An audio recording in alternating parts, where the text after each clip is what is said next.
Kite, if you would introduce our speaker. Be glad to. You know, every once in a while, you'll meet a person and you've only known them for maybe an hour or so.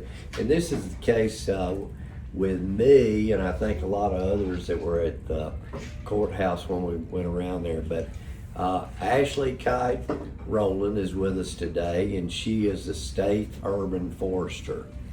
And we're learning a lot, and she's a part of our team now, because every question I asked as we went around the courthouse, will you be able to help us with this?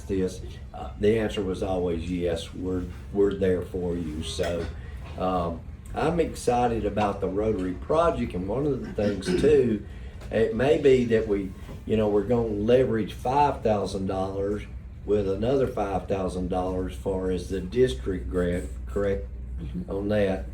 But also through the Department of Ag, we may be able to leverage that with another $10,000. So you might address that too, because it would be we would have to apply for that. But please make welcome. There's a lot of things I don't know about Ashley. Maybe you'll fill in for us. I think she's lived in all three portions of Tennessee, so I don't know. You know, usually I ask people, where did you grow up? Where did you go to high school? That type of thing. Well, I was so intrigued with learning what we wanted to learn about that. I didn't ask a lot of those background questions. But if you don't mind, give us a little background, but please make welcome Ashley Kite Rowland. And thank you all for having me today. No, I should have brought props or something. I wasn't sure exactly. Brought a tree. I should have brought a tree and then all kinds of things. And I do apologize for being late, again, for those that met me there. So I'm Ashley Kite Rowland. My background I will go over, and how I got into urban forestry, because it wasn't a straight shot at all. So I grew up in Knoxville, Knox County, out toward Norris, and my whole family still lives there. My mama and papa had a farm up in Sevier County, and I spent most of my weekends up there. My papa he had cattle, and he was a barber. They grew tobacco, all the things. They took me camping a lot, and that's where I fell in love with the outdoors, is my mama and papa. After that, I got my degree in college in anthropology, not in forestry.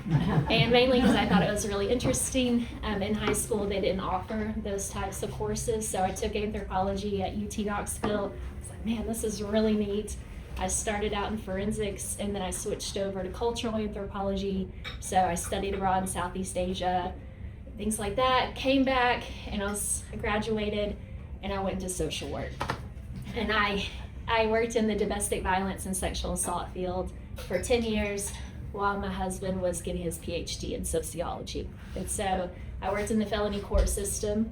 And during the felony court time, I worked with advocates of violence.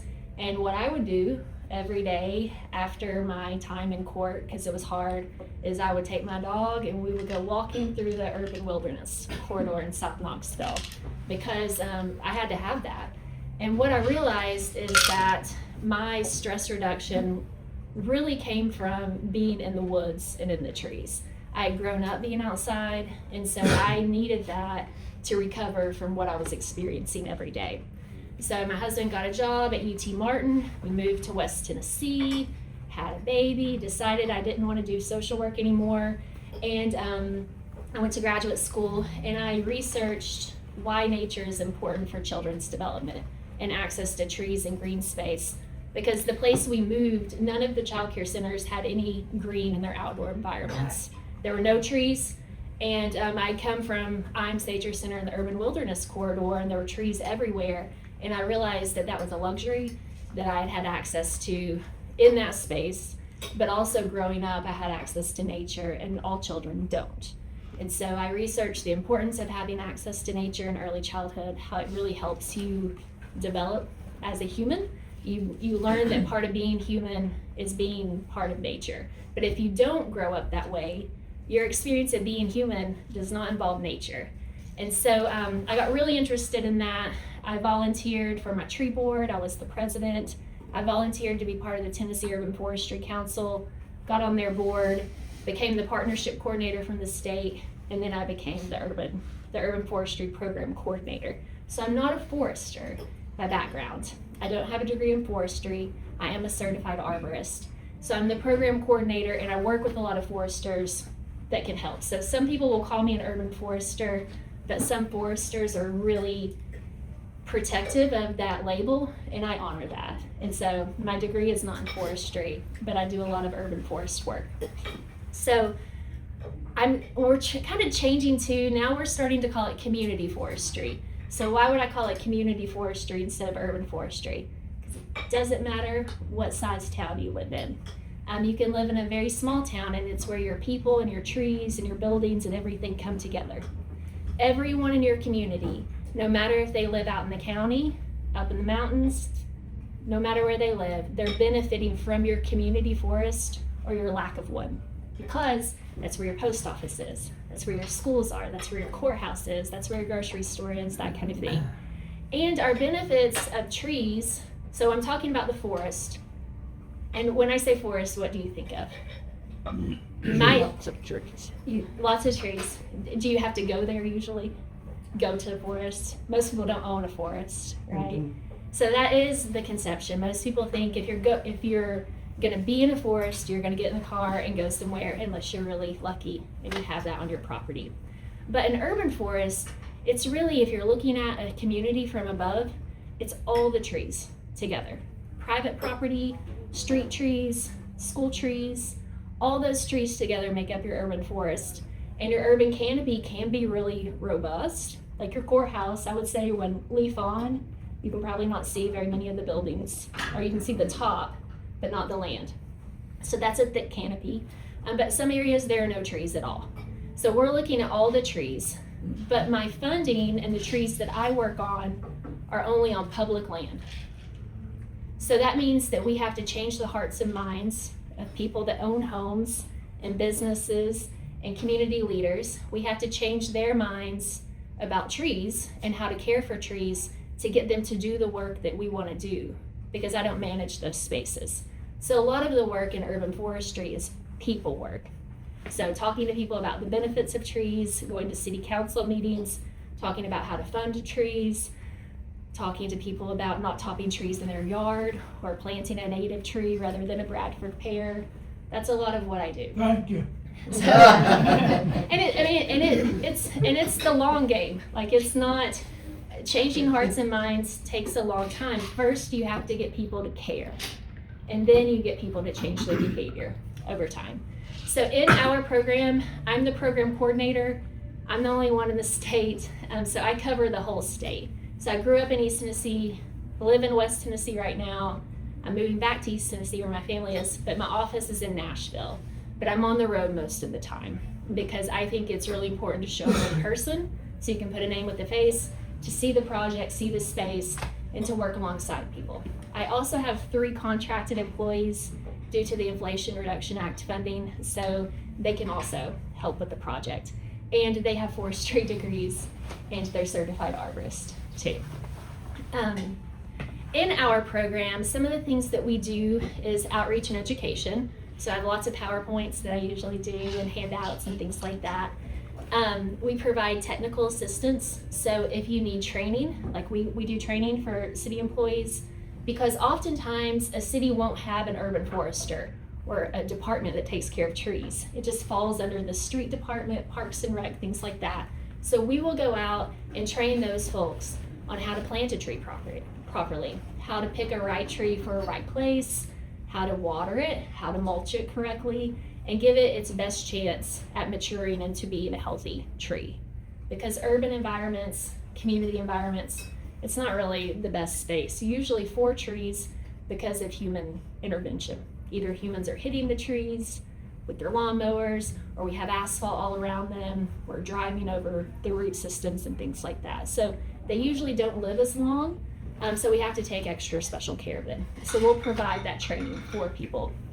We have financial assistance, and with the funding that you alluded to, we have state funding through the Tennessee Agricultural Enhancement Program. We just call it TAPE funding. It's the Community Tree Planting Project grant. And so if you have an idea for a tree planting project You will apply for funding. Every year you can do this. Apply for funding. If we approve it, we will reimburse you at 50%. So if you want to do the courthouse tree planting, you would submit a list of trees. We would say, okay, you buy the trees, have the planting. It covers the cost of trees, labor, and if you want to do like protection devices, irrigation, and signs, like if you wanted to label the trees, all that's covered at 50% reimbursement.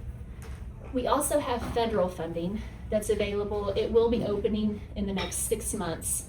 It is not annual because I don't know how often I'm going to get federal funding for projects.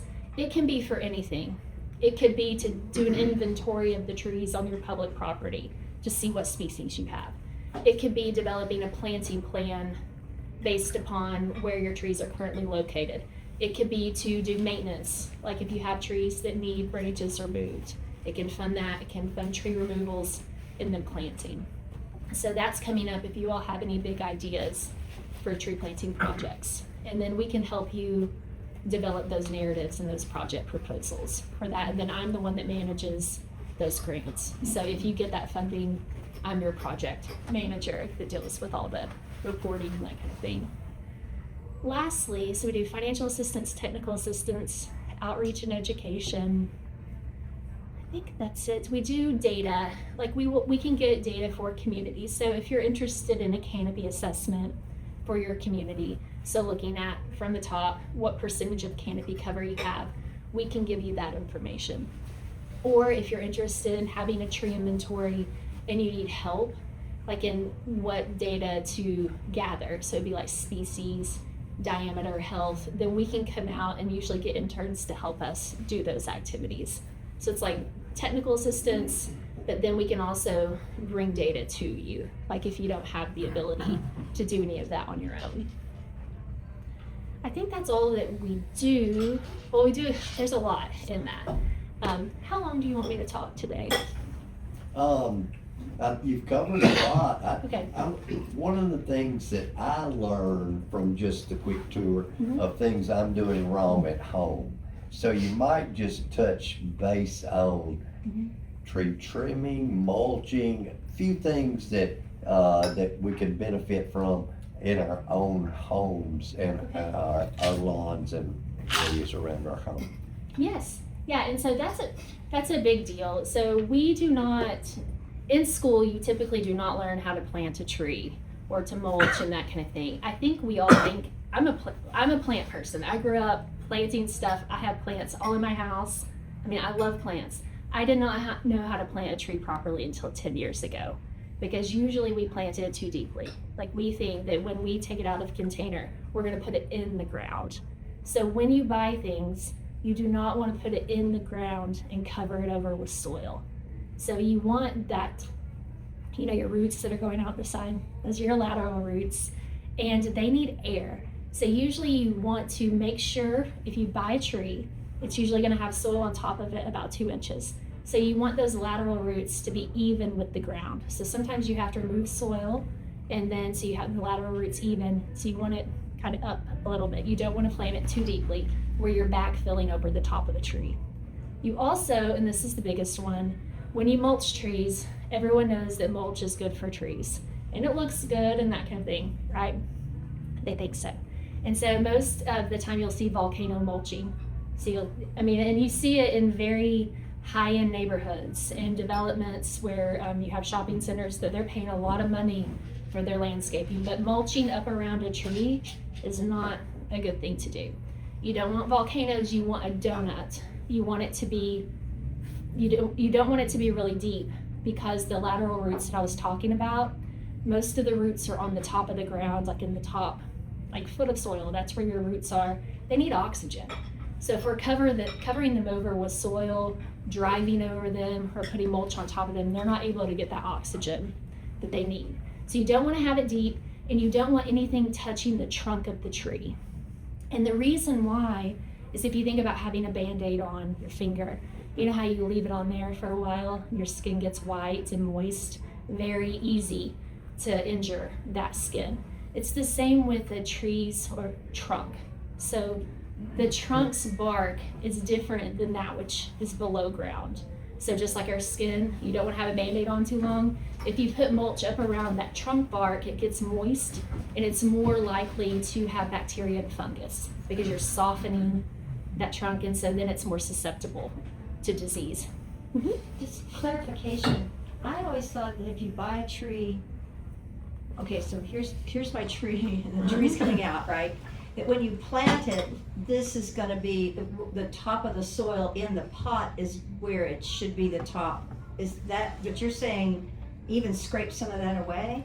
Yeah, if you're planting a tree or a shrub especially, so oftentimes, that's an example. So you'll have it, and so this is your plant, this is the container, this is the top of the container, and you think your roots are down here. So you're gonna have it where this is even with the soil, and you think that's good, you're not backfilling over it. Right. A lot of trees that you buy, especially if they're ball and burlap, you're gonna need to dig down to about here to get to those roots. Because, especially if it's ball and burlap, when they pull them up and wrap them, they're wrapping the soil over top.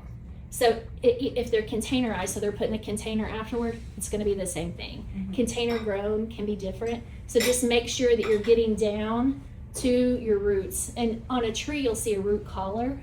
And so you'll see like there's a difference, and you can see the tissue change. So you wanna make sure that that's above ground. But you're right, so in a container grown, you would have your soil level with the ground, but just make sure that your roots are really there if it's like a woody tree or shrub.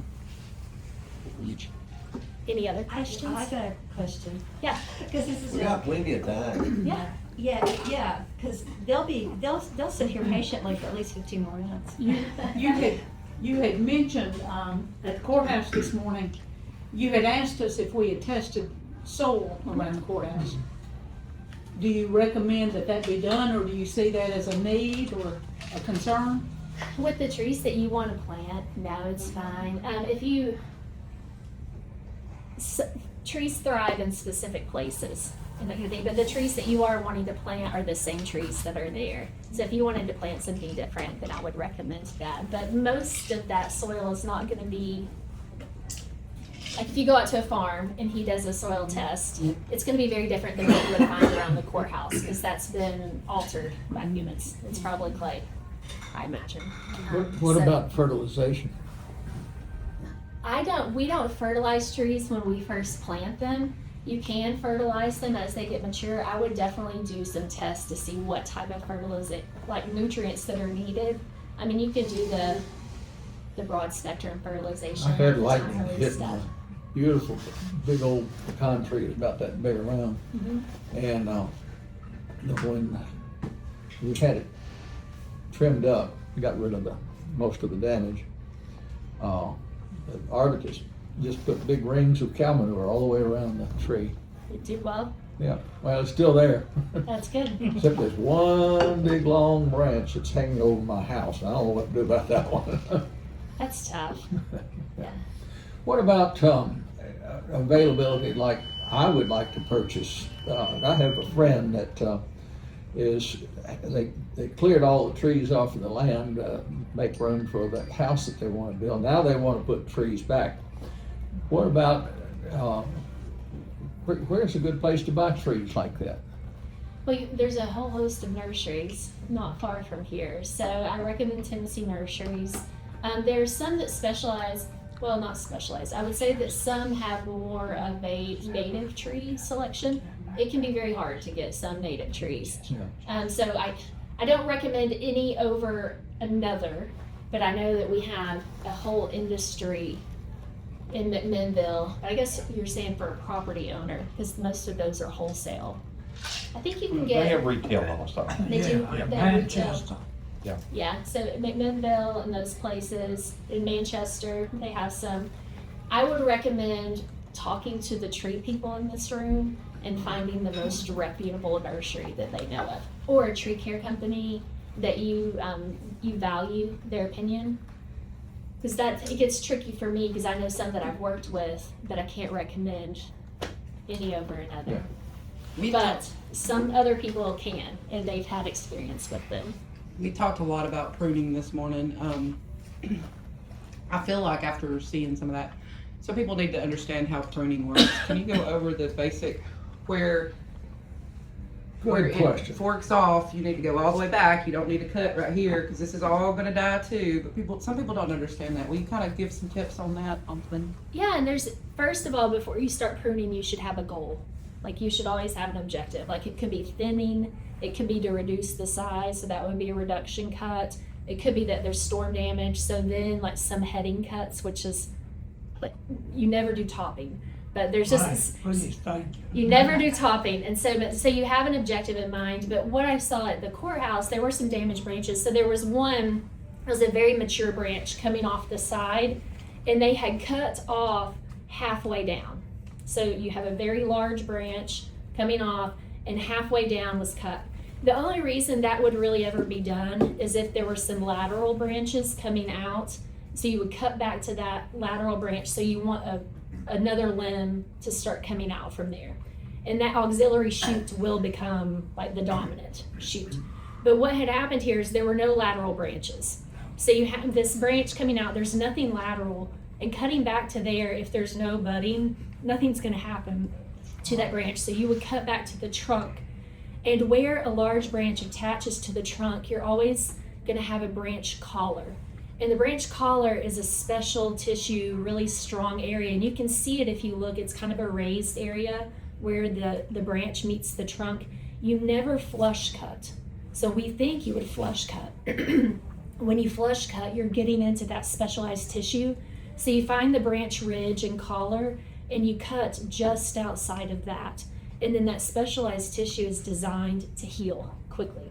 And it compartmentalizes that wound and keeps decay out. So it's not just like flush cutting or anything like that. And it's, you never leave a limb. You wouldn't cut it and like leave a stub. Oftentimes I'll see stubs like that long. Mm-hmm. You go ahead and you cut it back, but just not flush cutting it. If you mess up and you flush cut, is that why old timers would go back and paint something on that flush? They would, but that doesn't, we would think that it would work, that it would keep it, that it would help with the compartmentalization, but it really doesn't. The tree has a specialized system to wall off itself. Mm-hmm. And so the painting looks good. It can keep out some things, but it's more recommended to do it correctly, mm-hmm. to prune correctly, and then you don't have to worry about that. But you can do that if it Last makes you feel question, better. Can a tree bleed out if it's not pruned right? My mother calls it bleeding out. She's like, you have to make sure you prune it right. You can't cause the tree to bleed out. Is that a real? Some trees do ooze a lot, Yeah. but typically it's not going to cause a problem. Well, she says it will kill the tree. So I don't. It doesn't, but it can look unsightly, Mm-hmm. and it's concerning. It's like you're bleeding. It is like it's like you're Yeah. bleeding out as a person. But there are times of year when you should prune, depending upon like your objective. Again, like if you wanted to stunt the growth of a tree next year or a shrub, then you would prune it. Like if it's last year's growth or next year's growth that's going to flower on, you would figure out those things before you prune. So having that objective in mind. So if it's reduction, so you want to keep a dead branch from hanging out over a car. If it has a lateral healthy branch, then you could cut back to that lateral. If the whole branch is dead, then cut back correctly to the trunk and maintain the branch collar. Does that make sense? Mm-hmm. There's whole books. There's like the art of pruning, which I am not super skilled in that, but there's more to it than you would think. I'm sorry, Phil. Go ahead. I'm sorry. I was just thinking back to my lightning struck tree. There were branches, long branches that were broken off out here. The fellow that trimmed out the tree he trimmed the branch back up, depending on which branch it was, but he just stubbed off the branch. Mm-hmm. Is that okay? With storm damaged trees, so it was a heading cut, and so the heading cuts look like topping trees.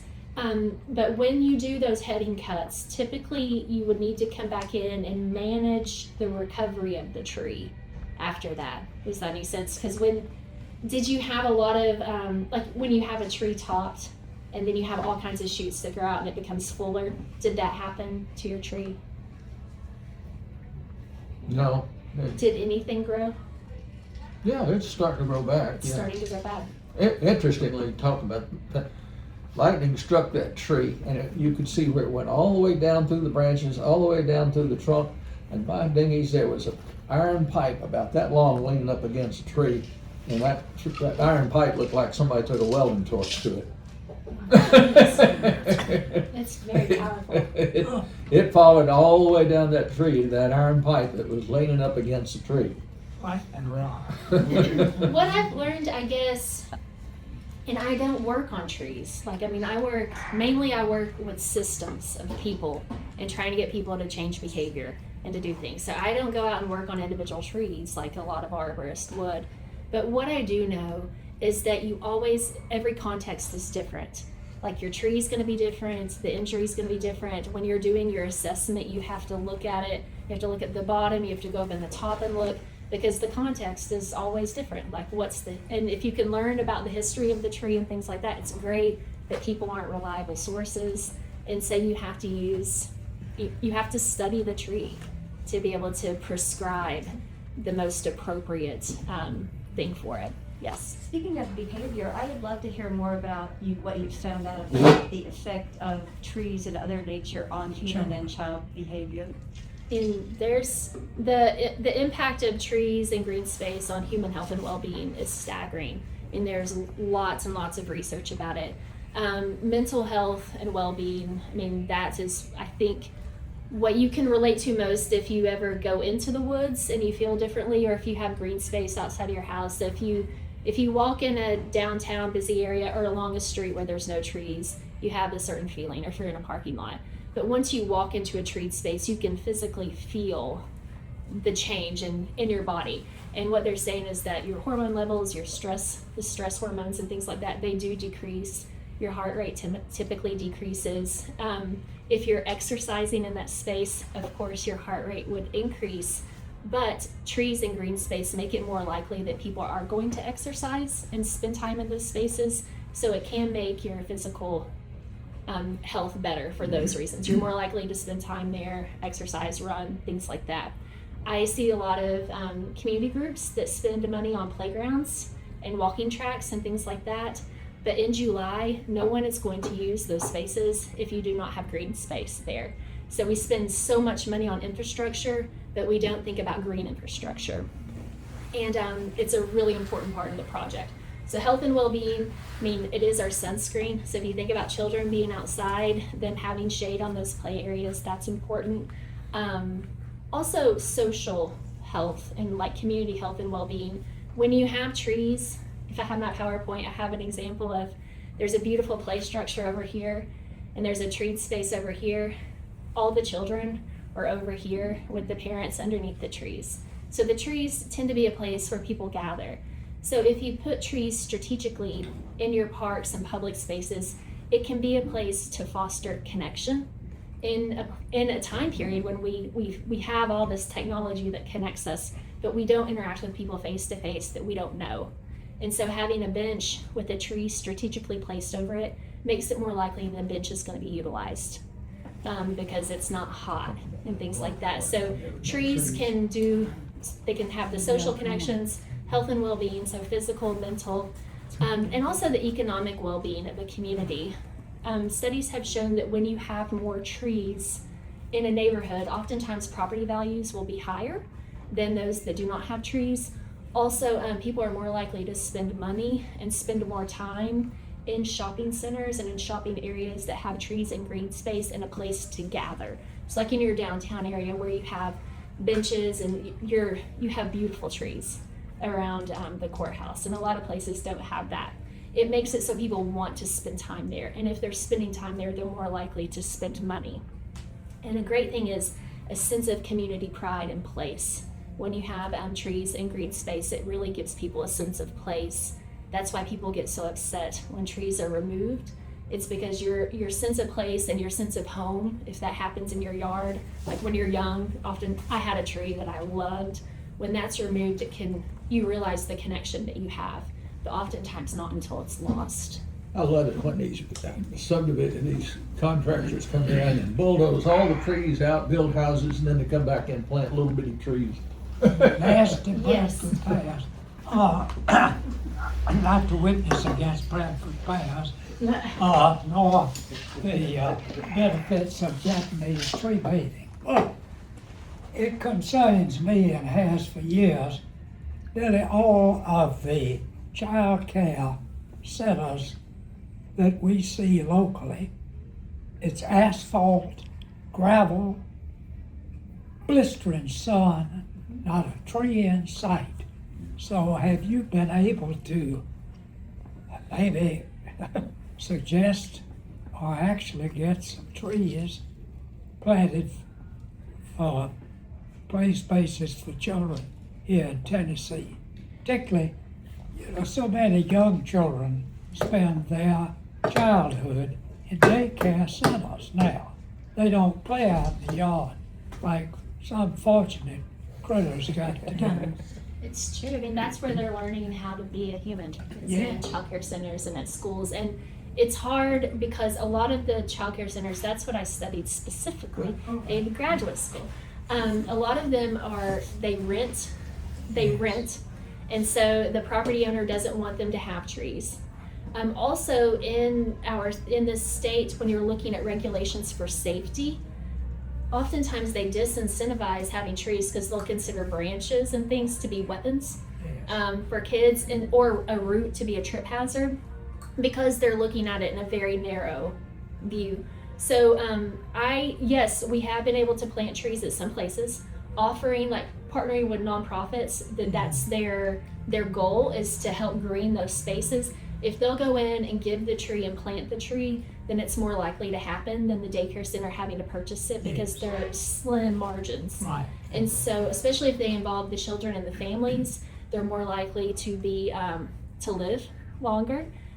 Because then if there is a nonprofit that will go in and do education, nature-based education, and I did farm to school stuff for a long time because I started a nonprofit that was focused on the local food economy, and then it mixes in with this. So if any sort of that nature stuff, if there's a nonprofit that's their charge that will partner with the child care center or the school, that is how it's most likely to happen and to be sustained over time. So it can be done, and it is done, but that's the model that works. I think on a larger scale, working toward policy change, because in child care centers and schools, they're mandated to do a lot. So if we will look at the built environment and consider that as a measure of health, so built environment meaning, do they have windows to see outside? Do they have green space? And having those requirements in there, I think that's another way to work at it. So the ground up and then the top down, but you're having to change hearts and minds at both spaces. And so there's different ways, different approaches for both. Does that make sense? Yes. But first, it's getting people to realize that children need access to that, or they're never going to see nature as something that they are connected to. And if they're connected to it, they're more likely to take care of it in the future. So if we're talking to children about losing the trees and they've never experienced what it's like to be outside, enjoy that, it's not going to register the same way as it would with someone who, I think you got to spend time outside growing up. So, and I did too. And so I think when you have a connection to it, you love it, and then you want to work to make sure everyone has that and to protect it. Does that make sense? Thank you so much for your work. And we appreciate so much your visit to the courthouse. We're proud of our courthouse and the grounds there and all that. But now, I'm going to say that I think my mother might have been one of those with a narrow view, because growing up, she would always have us go out and pick our switches. Had to pick them off the tree, and if I were getting them for myself, they would break and be spindly. But if I were getting them for a brother, they would be nice and green. So anyway, that was a sweet sister of me, I know. That's what they made privet hedge for. We do